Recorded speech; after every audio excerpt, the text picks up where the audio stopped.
everybody. It's Glennon. Thanks for meeting me back here. Today on We Can Do Hard Things, we decided to talk about how to survive hard feelings. Okay, and we planned this a while back, mainly because the world is such a constant and utter avalanche of heartbreak and anger, and so is life, and so are relationships. And we just thought that we would talk about how to make it through, how to experience hard feelings without being consumed by them.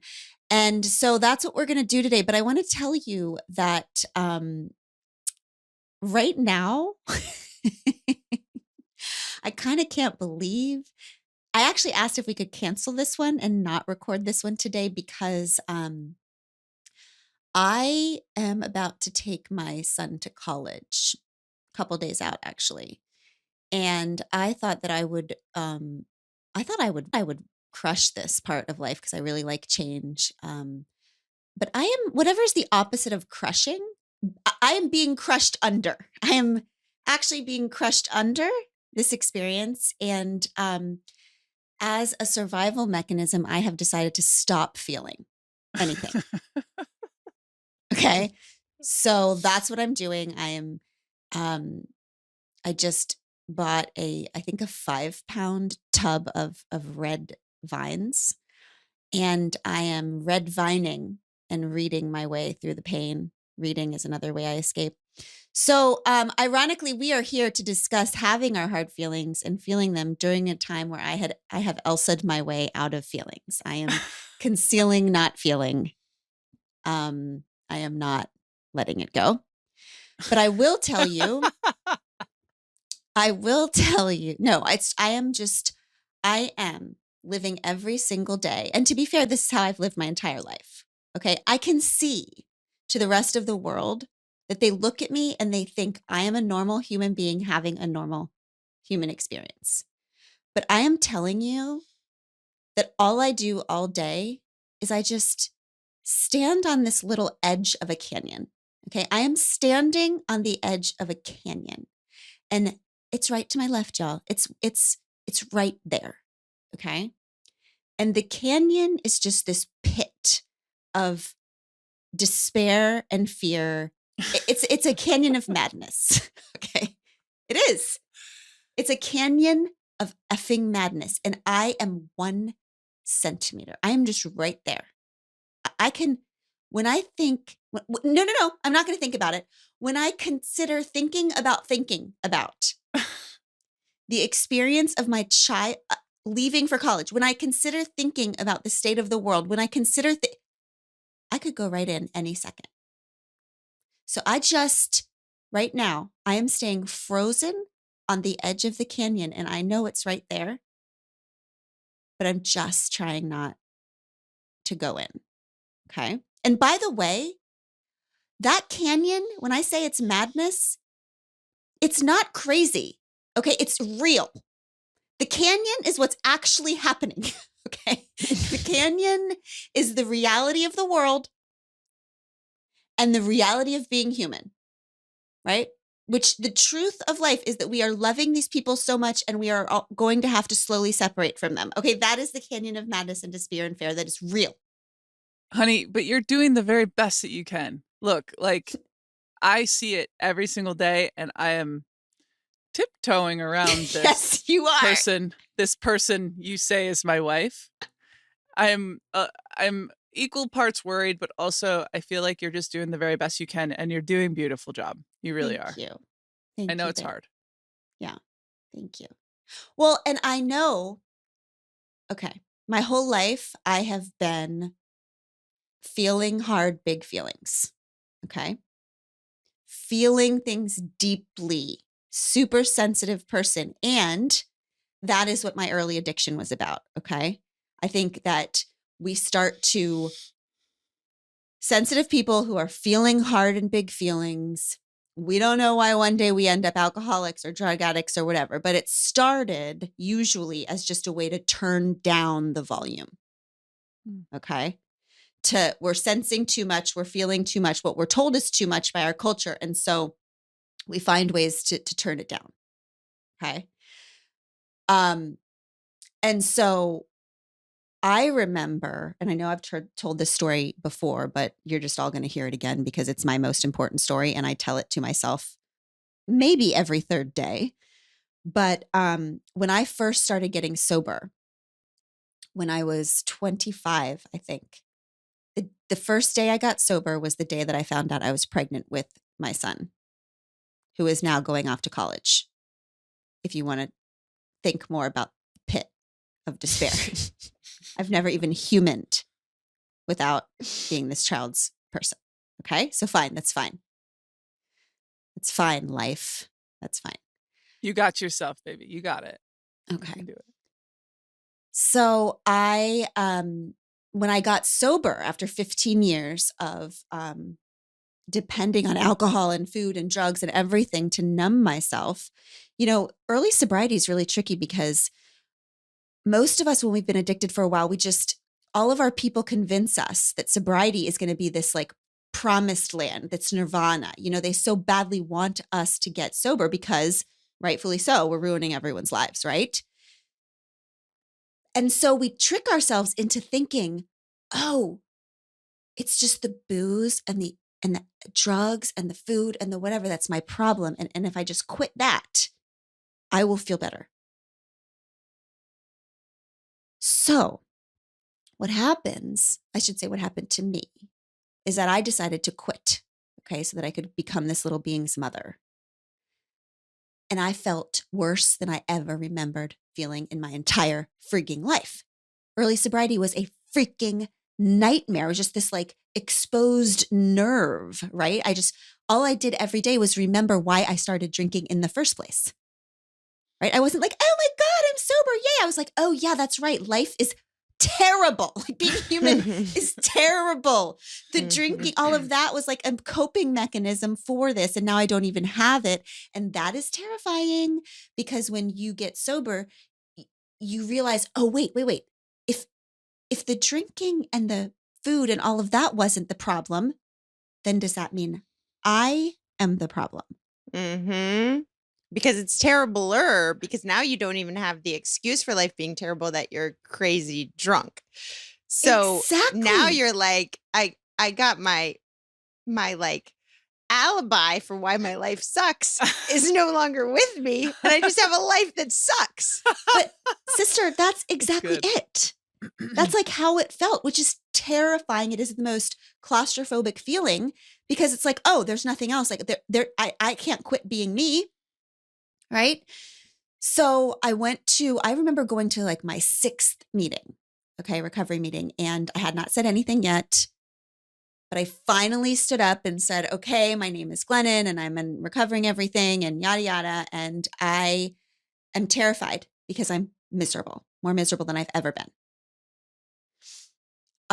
And I just walk around all day wondering what is the secret to life that everyone else seems to have, but I don't have, because being human looks like it's so easy for everyone else and it feels so hard for me.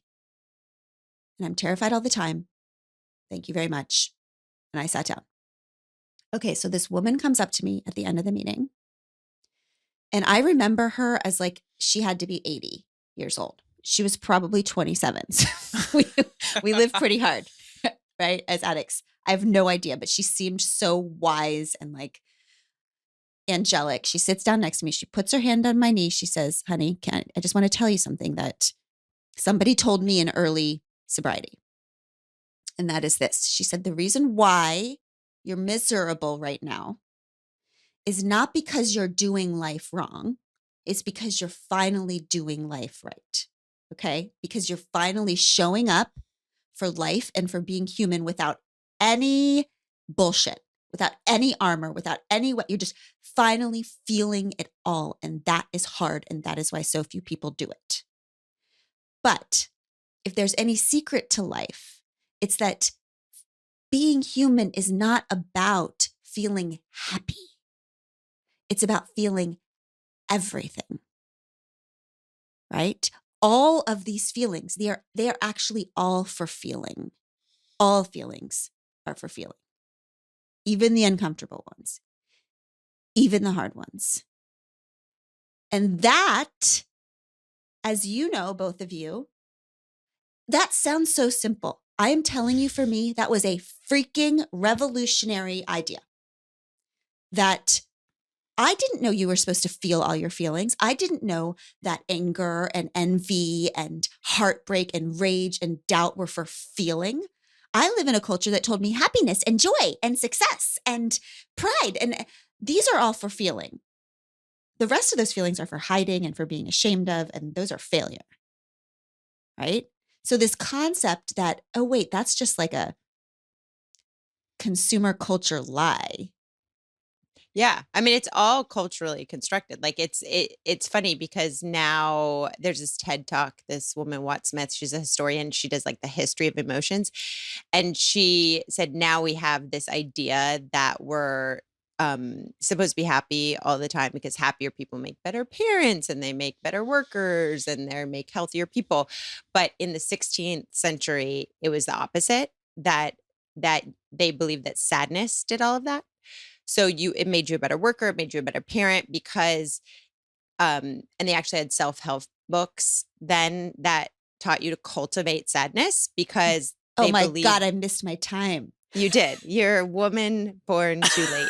So they believed that if you were an expert in sadness, it made you more resilient when inevitably all the things went wrong that went wrong in life. So those were the people who were seen as more like emotionally mature if they were just sad all the time. Wow. And also, here's the other thing. We view like this hierarchy of emotion, but that when you look at like what are the core emotions that people have, it varies. Like sometimes some scientists think it's like 6 or 8 or whatever. But of the 6 core emotions, 5 of them are what we would call negative emotions. Like anger and fear.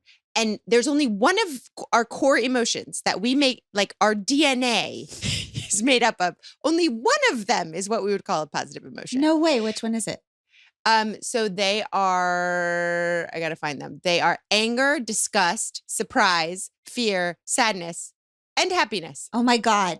So those are like evolutionary and only one of them is happy. Wow. That's so interesting. Isn't that the beauty of sobriety for us? It's like, you know, I feel like when I was drinking, I was just like, well, I'll deal with that tomorrow, like of everything. So it's not just feelings. It was like to do stuff and like get my shit together, get my whole life together. So yes, like this whole episode is going to be around feelings, but like if you are actually capable of feeling your feelings, your life will be better because everything else then starts to come together. Then you actually can get your shit together. And by the way, I'm like 5 years out and I'm like just starting to get it all together. Like just right about now. So if you're early in your sobriety, give yourself some time. You'll get there. No, it's like defrosting. You have to like, it hurts so bad at first. Feeling when you have decided or you've been convinced not to, it just stings like crazy for a while. All you can do is survive it. You definitely can't get your shit together during that time. Well, it's interesting you say sting because it's like, it's literally emotions they evolved as self-preservation. Like it's like fear and anger. It's coded into our DNA. It was made in us so we could sense threats around us, so we could read our environment, so we could decide whether we had capacity to handle any situation. And it's actually when you reframe it like that, it's a positive thing because all of these emotions are giving us information we need to be prepared to positively handle the situation. It's so amazing because it's like there's several parts of it, including what happens to our actual bodies when we feel emotion. But I feel like when you said about sobriety and Untamed, how it isn't the pain that takes us out of the game, it's the shame about the pain. I feel like that whole way of thinking about it works with emotions because literally scientifically, it isn't our emotions that are the problem. It is how we feel about our emotions and how we process them because of how we feel about them, that leads to poor emotional health. You can have the same amount of anger and sadness and fear in two different sets of people. And if they have different beliefs, different feelings about their feelings, then they have different health consequences. My God, it's so amazing.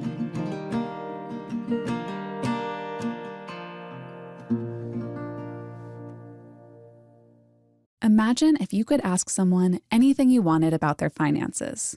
How much do you make? Who paid for that fancy dinner? What did your house actually cost? On every episode of What We Spend, a different guest opens up their wallets, opens up their lives, really, and tells us all about their finances. For 1 week, they tell us everything they spend their money on. My son slammed like $6 worth of blueberries in 5 minutes. This is a podcast about all the ways money comes into our lives and then leaves again, which of course we all have a lot of feelings about. I really want these things. I want to own a house. I want to have a child. But this morning I really wanted a coffee. Because whatever you are buying or not buying or saving or spending, at the end of the day, money is always about more than your balance. I'm Courtney Harrell, and this is What We Spend. Listen to and follow What We Spend, an Odyssey original podcast, available now wherever you get your podcasts.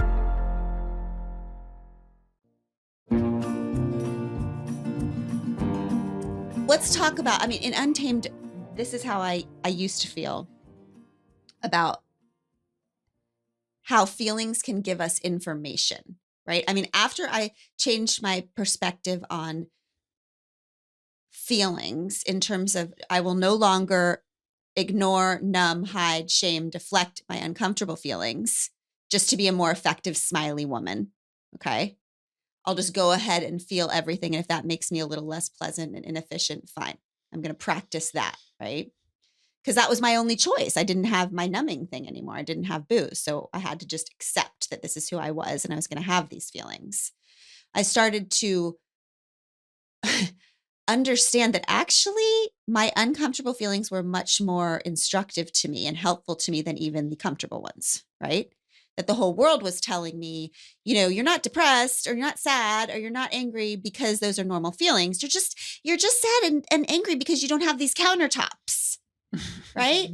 And like, if you just had these countertops, you'd be happy as this woman in this commercial. And if you just had these jeans, if you just had this diet, if you just had this, blah, blah, blah, and then actually that was a trick to make me, you know, easy button my way out of my feeling that also benefited everyone who was selling me shit, because really that's an amazing way to run an economy, because women who feel less than will buy more, right?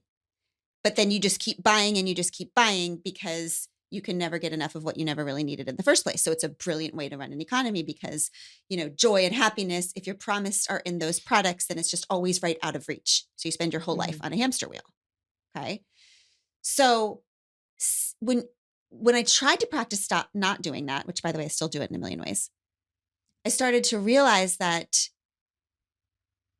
these uncomfortable feelings, if I could sit with them for a while and interrogate them instead of following my bliss all the time, if I could actually follow my anger, follow my envy, follow my fear, that would kind of reveal to me something about me. Okay. Like, and I hated it. I hated every minute of it. As a recovering everything, my go-to is escape, escape, escape. Okay. So it's like a freaking hard practice to not escape, sit, not escape, sit in the fire, let it teach you. So I described it in Untamed as like, because I'm obsessed with metaphors, it was almost like every uncomfortable feeling was a knock or a ring of my doorbell. Okay. Now, anyone who knows me knows that to me, a doorbell ringing is the most aggressive, terrifying, heartbreaking, alarming, terror alert red situation. Like, watch out, people. Don't do it.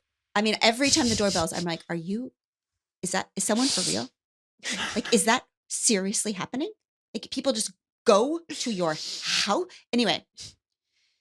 But like, sometimes I think it's a package. So I'm kind of excited, right? So I just have to wait it out, make sure the person leaves, and then I can see if it's a package. Okay. And the exciting thing about these uncomfortable feelings to me is that they are terrifying and horrific, just like the doorbell ringing. But there is a delivery to me about me. So what I mean by that is when I feel angry about something, if I can sit with it long enough, instead of what you said, sister, shaming, then putting the layer of shame on top, if we can refuse that shame for our anger and just remind ourselves that this is a normal human emotion that's trying to reveal something to me about me, then it can kind of tell you a boundary maybe you have that's being crossed. That's right. Something in the world that is pissing you off, not because there's something wrong with you, but because there's something wrong that you could be in, part of changing. Something in your family that is pissing you off. Maybe it's not something that's wrong with you. Maybe it's something wrong that you could. Sister, what do you think? Because I know we have different theories about this. Well, I think, first of all, your idea of why we avoid it, why we avoid the feeling, and some of it is shame. I think it's true, but I think you have to look at the actual physical thing. Like there's a reason why we avoid it that's actually physical too. That's because if you're these core emotions, they're not just a feeling, that they're happening to and in your body. Mm-hmm. And this is relevant because that's how you manage it has to do with the physiological effects it has on you. So if you have one of these core base emotions that were originally critical to our survival, they first happen in the subcortical area of the brain. It's the amygdala. So it's that is where you first experience fear, anger, all of those things. And it activates an automatic response of a lot of your biological systems. So it's increased blood flow, heart rate, all of that stuff, including a cortisol dump in your body, which is your stress hormone. So that's relevant because that's an automatic physical reaction that you're having in those moments. That's how I feel when the doorbell rings. Yes, it is. It is. That's exactly right. So we have that. We think that we're crazy because we have what seems to be an out of proportion response to what's happening. Mm-hmm. So we think that there's something wrong with us because of that, when really it's just biological. How many times do you hear women say, I should be grateful, but I should be happy, but it's like we view having one of these, meaning it's at the exclusion of another. And I just feel like it's helpful to think of it another way. Like, it's not like you're 50% grateful and 50% angry. It's like you can be 100% grateful and 100% angry. Yeah. We take out the but. At the same time. I like the and. I'm grateful and I wish this. I'm grateful and I want this, instead of the but. Right. So for me, I think that anger is an interesting one because it really is shown to motivate people to change things. And that's correct. But I think a lot of these emotions we have our kind of safety one, even if it shows up in a quote unquote negative way for us. And so for me, anger, we've talked about this a little bit. It's kind of my default one, and it masks what are other uncomfortable emotions for me, like fear. I'm not as comfortable presenting in a fearful way. I'm more comfortable presenting in an angry way. So I think it's not always like lean into it. It's more, I think, the process, and what the research shows is that the best thing you can possibly do is kind of have a neutral, non-judgmental acceptance. Like that you are learning that you are like a machine that when encountered with things, given your context and your history, when something passes through you and you're like, oh, I'm angry. Oh, I'm joyful. Oh, I'm afraid. That having a neutral perception of all of those allows you to see how it plays out in your life, allows you to analyze the situation more because, and let more information in, because when you name it like that, you can actually process what's happening to you.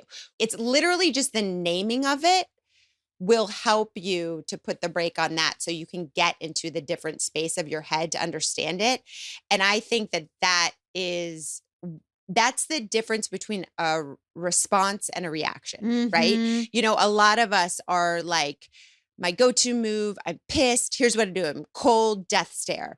You're getting what as if it's axiomatic that would be that your reaction needs to come out as a result of your emotion. But when you get out of it, when you can identify it and say like, this is happening right now, then you can start to see, like, for example, in my pattern, I can start to see, oh, that is your reaction. That is based on a perceived threat that you see. What is the perceived threat you can see? And how is that related to all the experiences you've had in your life that you are getting information, right? I am receiving information as incredibly accurate, but it may not, and that is true. And also, there is potentially a whole set of information that is also true that is not passing through my system that will help me make an appropriate reaction to it. Fascinating. So it's because also you and I, how shall we say, I think people who have grown up in a family or culture where there's a lot of eggshells, walking on eggshells, we perceive a lot of things as a threat. So our anger or our whatever is activating to a point where if we followed every single anger sign, we would destroy all of our relationships and our lives, right? So I actually had to learn a strategy that a friend taught me long ago called save as drafts. Okay.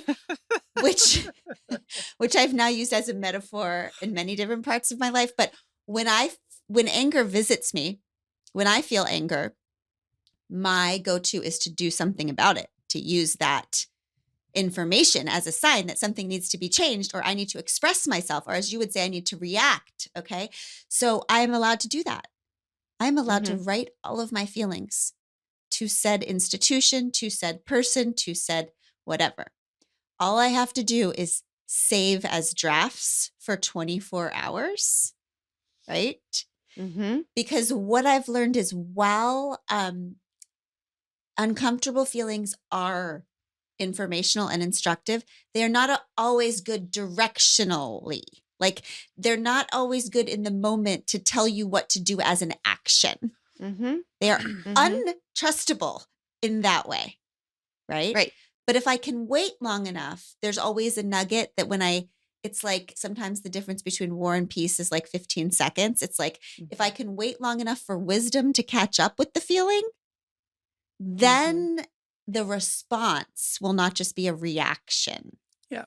Take a breath. I mean, I think that when we ever get into our arguments, I mean, we actually don't even like argue like anger, but I feel like there's anger present. Yes. And I think that we're able to deal with it responsibly because I just get still and I get quiet and I'm like, oh, there you are. I'm upset and I might play defense for a second, but I think getting still and quiet is a really good way to become the observer, to be able to like witness some of these feelings coming up. Yeah, absolutely.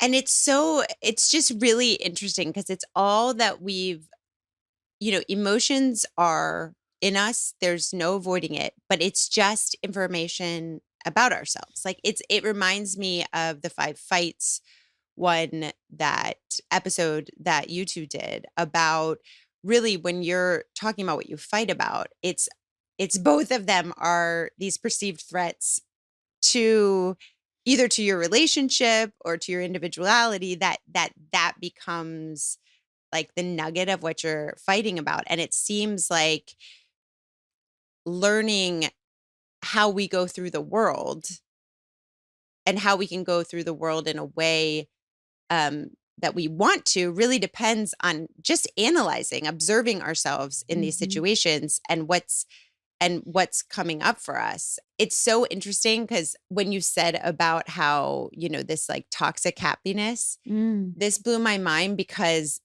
the idea of like the most positive thing you can do is just remain kind of value neutral about emotions, is that people who have that, who just kind of like don't feel like feelings are good or bad, they not only have better mental health outcomes, but they actually do better on like timed tests, which means that when you're not judging your emotions, you're not only feeling better, but you're also able to function better. You're able to actually like process information better. And this part blew my mind, which is that people who view happiness as very valuable versus people who are kind of non-judgmental about their emotions, the people who place high value on being happy are actually less happy. That feels exactly right to me. That's true. Isn't it amazing?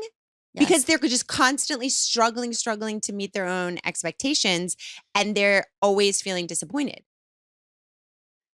It's like this idea of our culture has taught us the goal is happiness. You are supposed to feel happy. That's the golden ring. As opposed to you are supposed to feel everything. So all you have to worry about is are you alive today? Meaning, are you allowing the experience of being human to flow through you? And are you resisting our culture's demand that you be pleasing and accommodating and smiling constantly? And are you open to more information?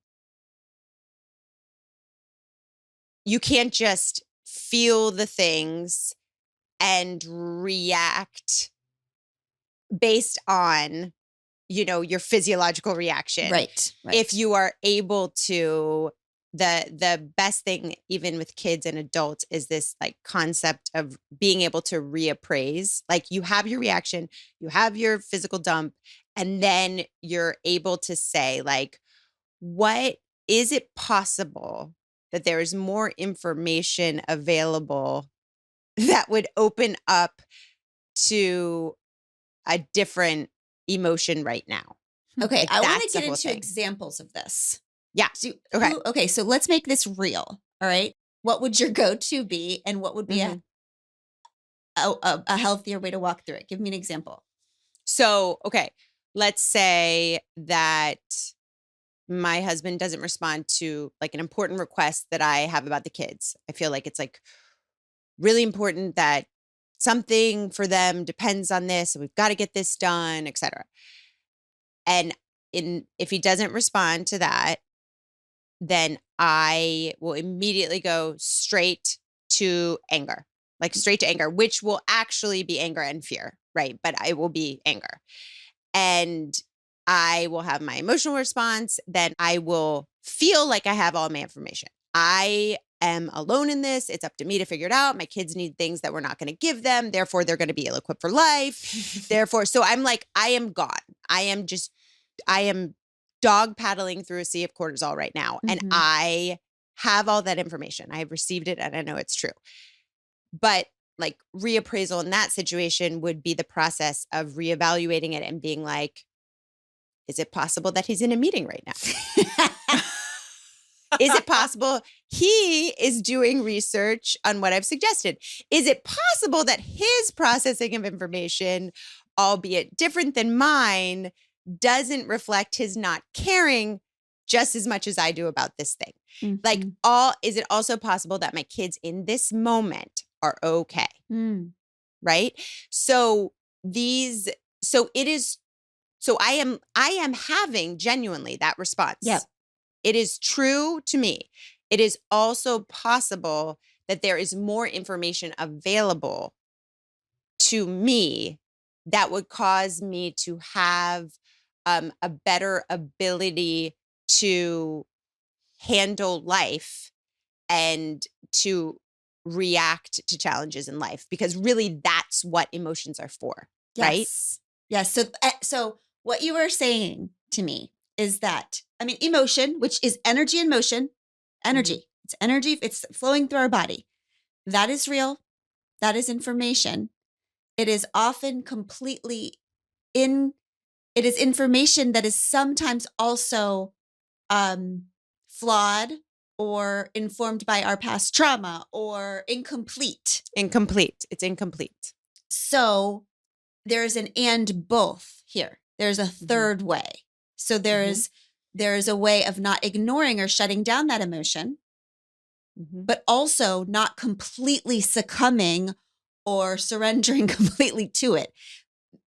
Feeling it and meeting it with some wisdom and questions. I liked your, is it possible that? Because I go to that too. Abby, doesn't that sound familiar to me? I mean, what is it, sister, that makes us feel in every moment that the world is against us immediately? Even your partners, even the people that you guys chose to marry and spend the rest of your lives with. It stuns me how quickly it can happen and how it happens so often, honey. And this is not a judgment. This is who you are and it's fine. Or these are emotions that come up for you. But I see it happen so frequently that it makes me feel sad for you. That's your instinct, your knee-jerk reaction, that reptilian response is questioning, is lack of trust, is fear, is I could have done it better. Like this kind of belief system that I think both of you probably would agree that you have, which makes you so successful in so many ways, but also really makes you probably suffer. Yeah. The immediate feeling of what is happening right now is verification that I am on my own. Yeah. I mean, at the end of the day, I think that's what it is. It's like this. I mean, when we learned how to fight better, babe, it took me, I would say this entire time, maybe 4 years, maybe 3 solid years to really believe that we were on the same team. That's sad. To not go into every fight with like, oh, here we go. Yep. This is where it's me versus you. I think it's interesting that we started this whole podcast. The first ever episode was on depression and anxiety. So where do you see that, Glennon, in this conversation? I'm wildly defensive and protective of all of my depressive and anxious bunnies. Okay. Because I feel like we live on a planet that no one understands. Okay.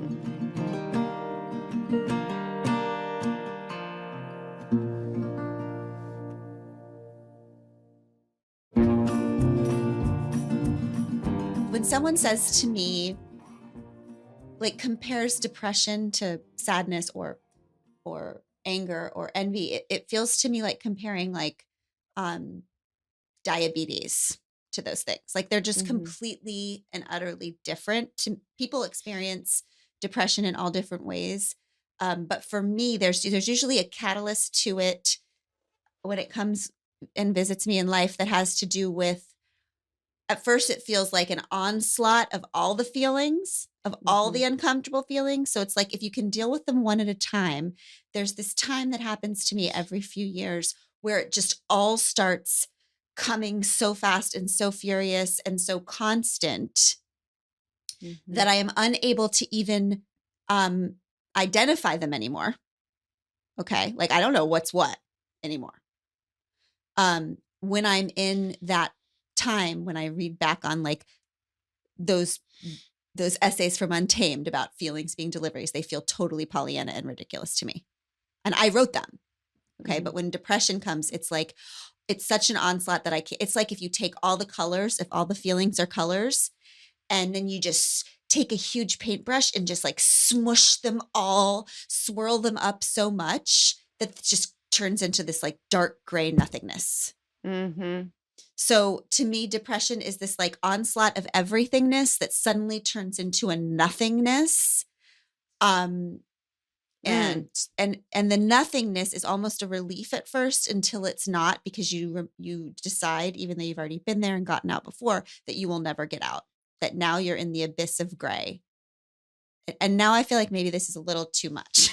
No, I think that something that happens though is you spend those weeks, sometimes months, trying to pinpoint, oh, here's fear, here's anger, and you're like trying to like self diagnose, and then all of a sudden, and I think that you have such an anxiety of the gray, of the Yes. depressive. I'm anxious about my depression. Yes. She's like, I think I'm getting depressed. I feel it coming. And so you have anxiety about getting depressed. And then when you do find yourself in depression, you feel like you will never return. Yeah, because it feels like, those space movies where someone's like the people on the space shuttle are trying to keep somebody from flying off into nothingness. That's how I feel when I am going into it. It's like, I want to be with my people. I want to be on the spaceship, but am I going? Am I going? Am I going? Okay. So I'm glad you asked that though, because I just want to, I know we have to stop in a minute. And so I think in the next episode, we should talk about this, the way the world seems to be experiencing the world right now. Like a lot of people who are probably listening, where when people talk to me about how they're feeling these days, after years of the deluge, the onslaught of things to be angry about, things to be fearful about, the COVID of it all, the climate change of it all, the Afghanistan of it all, the Haiti of it all, the new things every week. The way they're describing themselves to me, it's not depression. Okay. Trust me, I live on the other planet. I know it's not depression, but it feels to me a touch like all the colors have blended together. The onslaught of hard feelings have made even healthy people a little bit gray. Like, just using numbness and gray as a freaking survival, an understandable survival technique. We can't even pinpoint anything anymore. We are just frozen. Yeah. And that makes sense, right? When you think about, I mean, in a very real way, for the past year and a half, we have been, and many people who have been traumatized even well before then, we have been receiving a deluge of information that we need to adapt to very quickly to survive the situation. All of our structures closing, all of our things our kids relied upon, all our health is at risk or whatever. And if you're constantly like threat, adapt over and over and over again, nonstop, when that happens chronically, the studies show that does, like when you're activating on a constant cortisol dump chronically, that does lead to depression. Like they're very highly correlated, including other really unhealthful, ways of coping. And so I think a lot of us, I mean, my God, that's why eating disorders have spiked during this time. It's like every way of coping with the uncopable is in effect right now. Yeah. And I think there is part of that is the plan.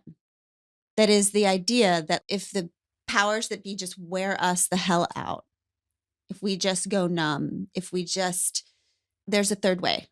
There's a way that we can protect ourselves and still be in the world and still be showing up while allowing ourselves to also have a human experience, because we only have one life and we get to have joy during this life right now. That's right. Let's talk about that a little bit more in the next episode.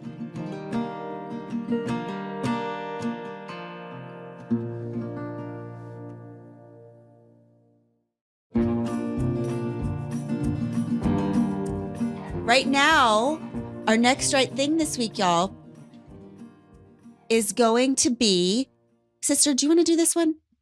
Can you do the next right thing for us? Okay, this is really exciting. We're going to think about our feelings Oh! Because we cannot control the things that happen to us, but the only way that we can affect our ability to recover and have stronger mental health is to think about our beliefs about our own emotions. So number one, we're going to think about whether we believe emotions are good or bad, or helpful or unhelpful. We're going to try to get to the place where we can just have neutral acceptance.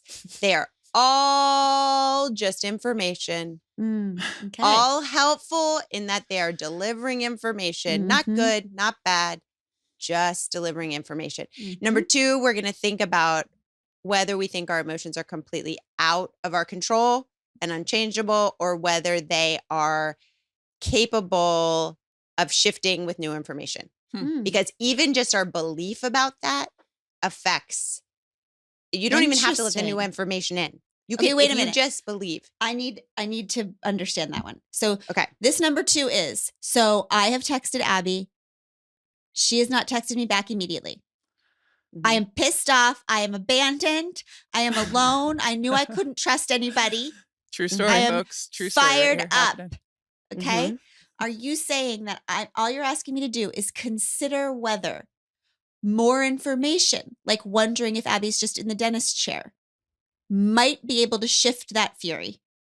I am asking you to make a belief about your emotions, that Okay. your emotions are capable of shifting, that they are not completely out of your control. If you believe that your emotions are not out of your control, you will be more likely to engage in the reappraisal process, which is allowing new information in, which is reimagining the situation as possibly different than you originally experienced it. Holy shit. And if you do that, it's similar to the growth mindset in education. You know how like this whole like revelation of you believe that intelligence comes from effort rather than natural talent. Scientists believe that the exact same parallel is happening with emotions. That like if you believe that emotions are something that you can impact, that you yourself, Glennon, have an impact on the emotion you're feeling right now, and it's not wildly out of your control, then you will be more willing to try strategies like reappraisal, and you will recover better from life. Wow. I feel like what Sister just did in terms of closing this up is going to literally change Glennon's life. No. I'm not ready to consider it. I'm going to consider considering it, is all I'm saying. She's going to try. I'm going to try. I'm not going to try. But okay, but I'm serious. Wow. I understand what you're saying. I'm going to think about whether I might or might not believe that it is possible for me to have different emotional experiences, that it's not just constantly happening to me, that it's not out of my control. Yep. I will consider that. That would be perhaps make the next part of my life completely different than the first part. So I'm going to think about it, sister. Thank you for that very difficult next right thing. And like might have a very big impact on what you're going through right this second. With Chase. And it's not to say that it isn't a neurological, physiological response. Right. Like the same place where we store, where we experience those emotions is the exact same place that releases the neurotransmitters for memory, which is why when we have an emotion like that, we are experiencing in reverse. Yes, right? That's how it feels. Our situation right now is being justified by, very unfortunately, the place where we hold recall also holds the emotion, right? So we are experiencing the 60,000 times that affirm why we should be super upset in this moment. Okay. It's not forward thinking. It's not taking into account what's happening right now. It's backward justified. So, but that doesn't serve us, right? I'm preaching to you your same stuff, sister. I know you are. You're just saying it a different way. Yeah, to me, I would say, Glennon, don't attach this to a story. What's happening right now, the language I use is, okay, Abby hasn't texted me back. Don't jump. What is actually happening right now is that Abby hasn't texted you back yet. Correct.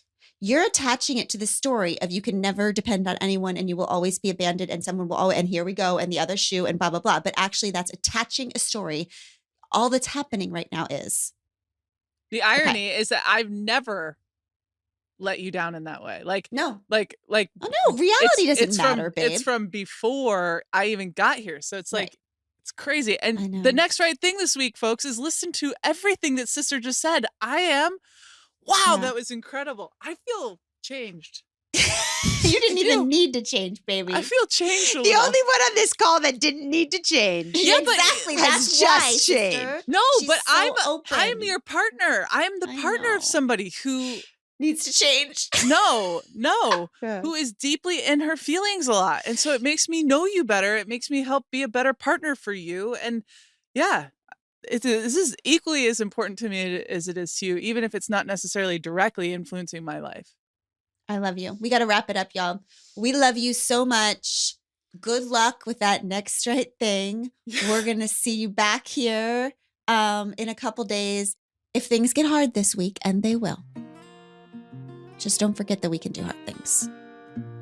See you soon. I give you Tish Melton and Brandy Carlisle. I walked through fire, I came out the other side. I chased desire, I made sure I got what's mine. And I continue to believe that I'm the one for me. And because I'm mine, I walk the line. 'Cause we're adventurers and heartbreaks on map, a final destination we lack.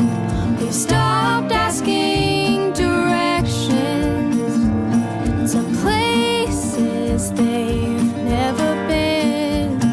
And to be loved, we need to be known. We'll finally find our way back home. And through the joy and pain that our lives bring, we can do hard things.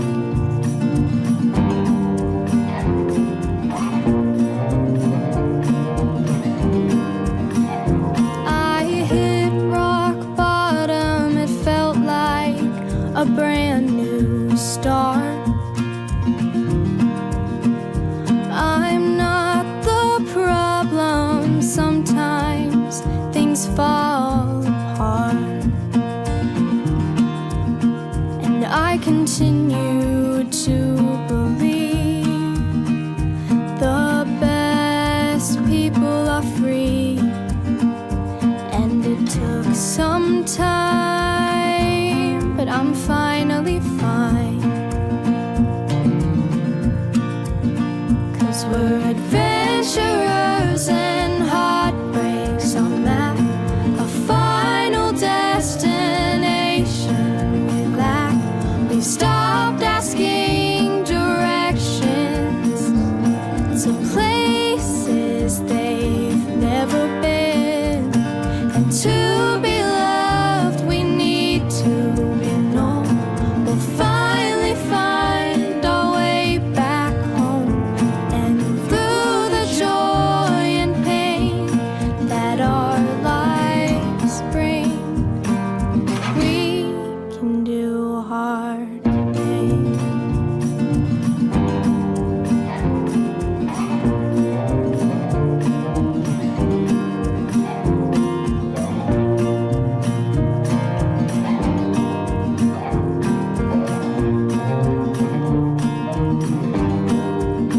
Cause we're adventurers and heartbreaks on map.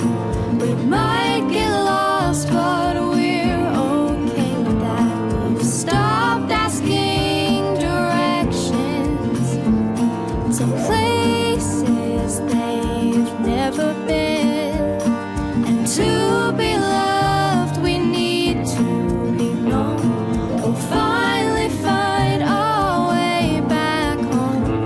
And through the joy and pain that our lives bring, we can do hard things. Yeah, we can do hard things. Yeah, we can do hard things.